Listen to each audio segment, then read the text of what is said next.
Hey guys, it's Robin, RsIslandCrafts, and welcome to my craft room. This week we're working from another requested video.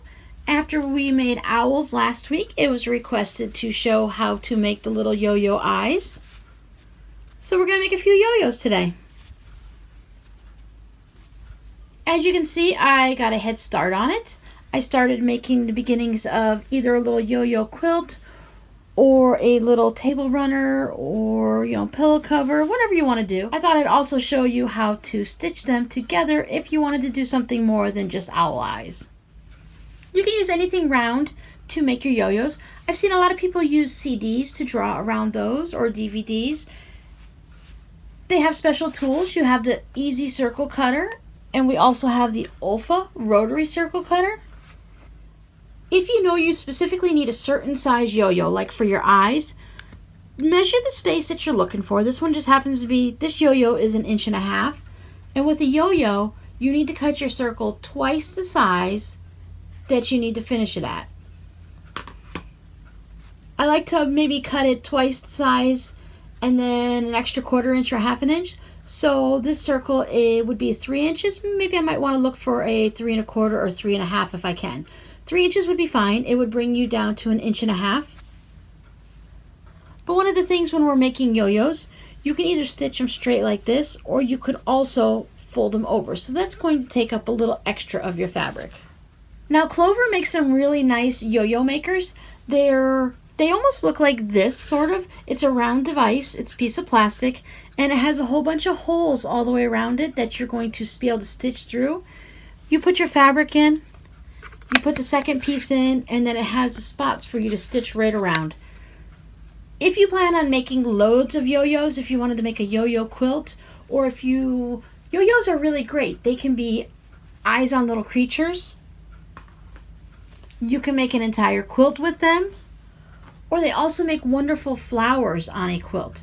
So if you know you're going to be making more than just a couple random ones to do owls, it might be a good idea to pick up a Clover yo-yo maker. They come all in different sizes and in different shapes. I believe I've seen a heart and a circle. There might be a square and a diamond, but don't quote me on that. I don't actually have any of the Clover yo-yo makers. I will probably add those to my supplies sometime this year. I want to start using little yo-yos for my art quilts. I just haven't actually gone out and purchased them yet because I haven't needed them.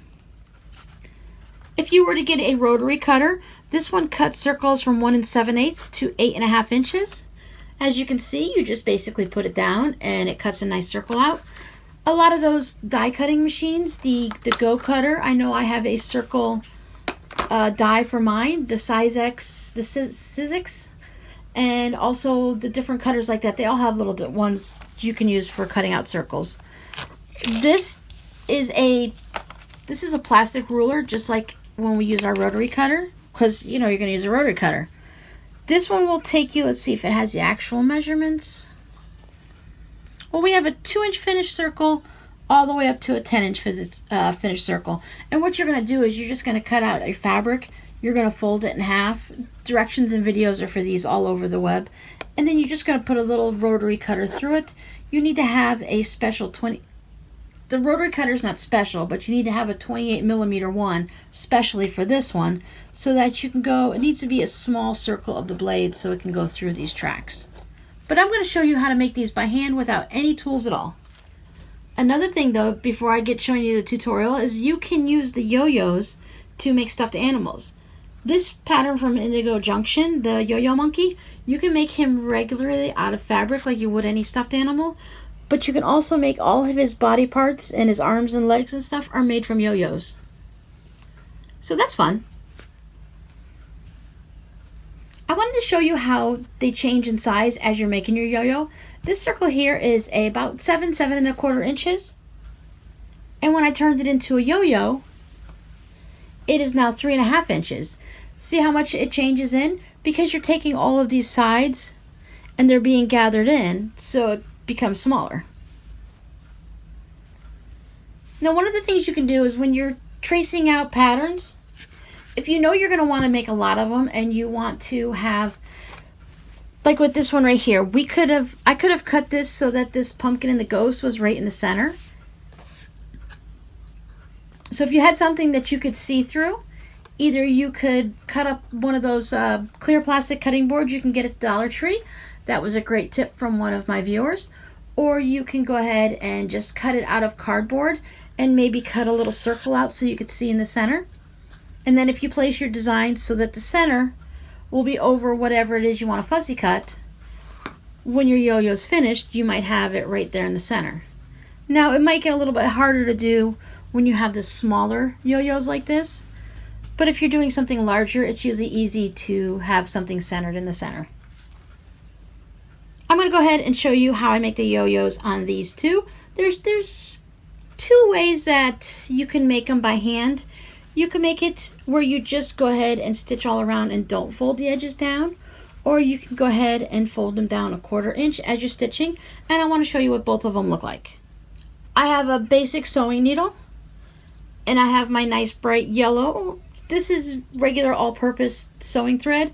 If you're going to be using making a lot of these, it might be easier to pick up either a button thread or a quilting thread for hand quilting. Those threads tend to be a little sturdier. If you're concerned about your regular thread, you can double it up, or you can go ahead and use some beeswax and strengthen it that way, and it'll probably also help it go through the fabric easier. And this is just the same thing that we did when we were stitching up the bottom of our owl, but this time we want to be a little bit neater and we don't want to go too crazy. You want to stay down about 1/4 inch or so from your edge. If you have a fabric that frays, you're probably definitely going to want to do the one where you fold it down. But for this one, we're just going to start here. And then I'm just going to do the rocking motion, and I'm going to make my stitches about 1/2 inch to 3/4 of an inch. I'm not really measuring it. And I'm just going to rock my needle in and out. And I'm going to go all the way around the circle.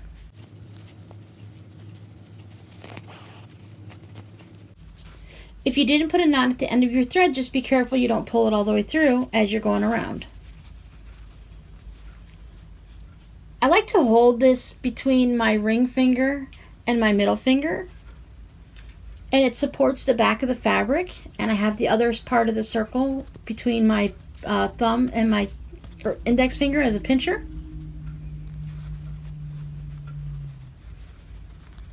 And it just allows me to rock it through pretty quick.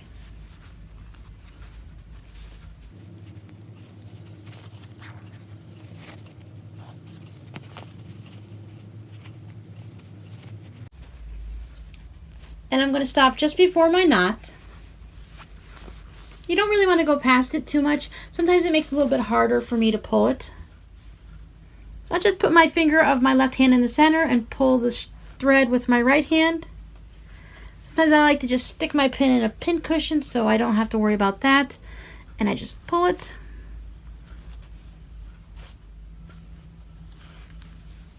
If you don't have your thread doubled, or if you're not using one of the stronger threads, you don't want to pull super hard. You really don't have to with this thin cotton fabric, but if you were using denim or something, you definitely want to use something a little stronger of a thread. But you just go ahead and pull it. Close up that circle in the center. Sometimes you gotta like juice it around a little bit. You can always pull from the back to bring this more towards the center. And then just like the owl, I just like to go through and make a couple stitches. I might go ahead and just do a cross and then up and down.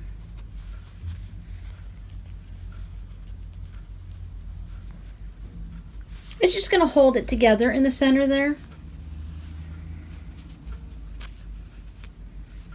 And then I make a little knot.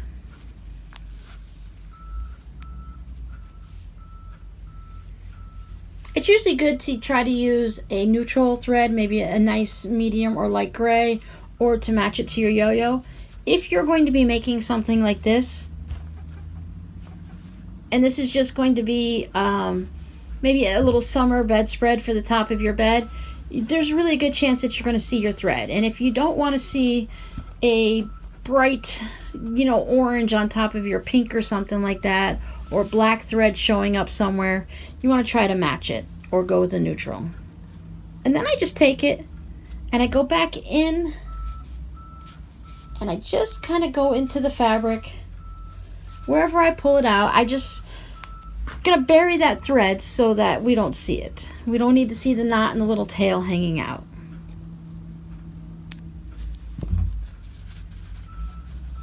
There you go. Now this one, since I did not fold any under, you have the possibility of seeing all these raw edges and things fraying. But if you're just going to come through and put a button on and either make this a flower, or these make really cute little hair clips for girls, little girls and stuff. You could put this in top of, well, you know how they have all those big fancy bows that they like to make for the little girls? You can either stitch this on, or you could probably just glue it on. And then you wouldn't have to worry about any of these raw edges showing or it fraying. So sometimes it's easier not to worry and deal with the extra step of folding down the edges. So I think that come out really cute like that. I might save that one for a project. I think it'd be a really pretty flower. Now for this one, I'm going to show you how to just fold down the raw edge a little bit. It doesn't have to be exact. As you can see, it's going to get sucked up into the center, and you're not going to see if one time you did a 1/4 inch and one time you did a little bit further, a little bit less. You just want to basically hide that raw edge and keep it from fraying. So fold it down a little bit. Once again, we're going to start from the inside to bury our knot on the inside of it. This one takes a little bit longer because you've got to keep folding down the pieces. This is why I say if you're going to be making several of these, it would be better to go ahead and get the little Clover yo-yo maker, because it folds down the edge for you. You don't even have to cut it in a circle. You could put a square in there. It'll fold down the edges, and then really need to get one of those yo-yo makers. As you put it in, you'll go ahead and trim all the fabric around here. So if it were a square or even a random scrap piece of fabric, as you're stitching around, you've trimmed all this off. Once it comes out, it'll be a round yo-yo.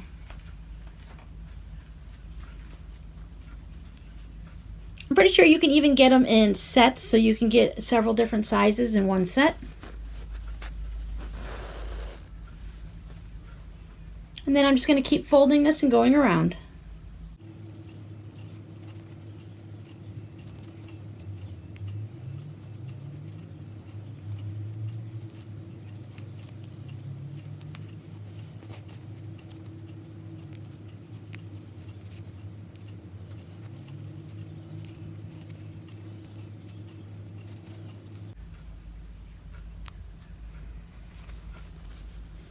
And it's the same process.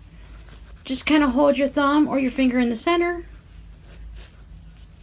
Pull it up around it. You have to play with it a little bit to get it to lay nice. Now since we have folded down the 1/4 inch, this section is definitely thicker. This one lays nice and flat, and you see how this one sticks up a little bit? Because we have all that extra fabric folded in there. Once again, we're just going to tie this up a little bit.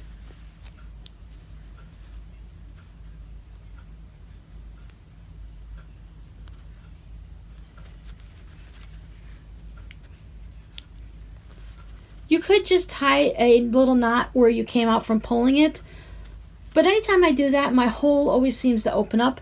I like to have my hole closed in tight. Some people, they leave it large enough that they can actually fit their finger into it.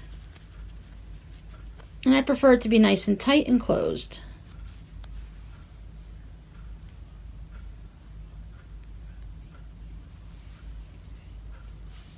Then we can just bury the end of our thread.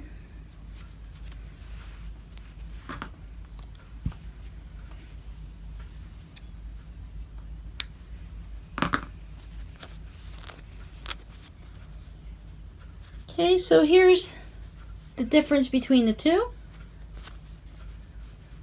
It's going to make it a little bit smaller, like I said, because you have to fold over that 1/4 inch. You're going to lose a little bit of yardage there.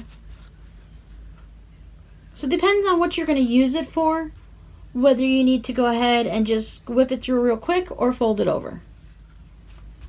I went ahead and made a little 9 patch of yo-yos. Just some circles I'd already had cut out. And here's Mr. Number 9, the little bit of monkey that you can kind of see there. Now this was really popular back probably in the 20s, 30s, maybe into the 40s, where they were making bedspreads. A lot of times you'll see it with the 1930s fabric, and many times nowadays they will make it with the reproduction fabrics. But the only part of the quilt is this actual cotton yo-yo, and then it's stitched together where each yo-yo touches. Now this is going to be more for decoration. This is obviously not going to keep you warm, and you can't really sleep underneath it, because if you get your toes caught in any of these holes, it's going to go ahead and tear it apart, and it's going to have a problem. But a lot of times they'll put down one of those white chenille bedspreads and then put a very colorful yo-yo quilt on top of it, and then you'll have that white background and peeking through in these sections, and you'll have that bright colorful, all the little yo-yos all over the bed, and it's a nice little decoration, especially when you're using the 1930s fabric. But I start out, I go ahead and I just find a spot where I can get into one of these little edges here, just so I can tuck my needle in and work my way out to the edge. That way I am burying my knot. Because you can see both sides, you don't want to have a knot just sticking out. Then I lay it down next to the ones I've already made, and I spin it so that wherever I came out is going to correspond with the yo-yo next to it. See how it just comes out here, and then I'm going to want to start stitching right next to it.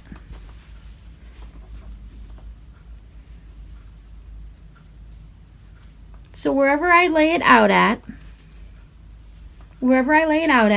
I just grab it and I hold these two together, and I keep my fingers marking that spot. And then we're just going to whip stitch these two places together. Depending on what you're going to use it for, you might want to put a couple more extra whip stitches in. I usually just put 5 or 6 in is what I was doing for the rest of these. This is definitely a good spot to have a little bit of a stronger thread, an upholstery thread, or the hand quilting cotton thread. I just try to stay over towards the edge. I don't want to take too many bites into too many of the fabric. And I try not to go more than maybe 3 widths of thread from left to right here. I like to rather pile it up on top of each other than to spread it out. In my mind, it gives it a little bit extra strength if you stay in one spot. And then I just do the needle through the loop a second time, and pull the knot.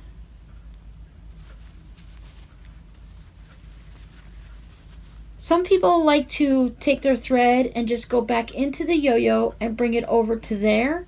Now I've tried that before, and it's kind of hard to get in here without going in and out from one side or the other. It's really easy for your needle to break through the top side or the bottom of this yo-yo.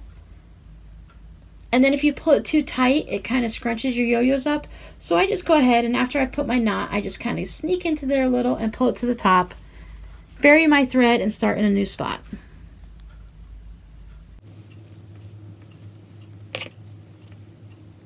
I tried snaking it through, but I always end up pulling it too tight, and then I end up fighting with the yo-yos, and it's just easier for me to start in a new spot.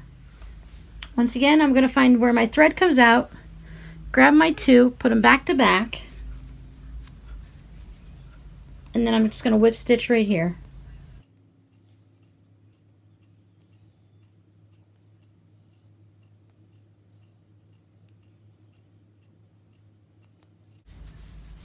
Tie my knot off, bury my thread.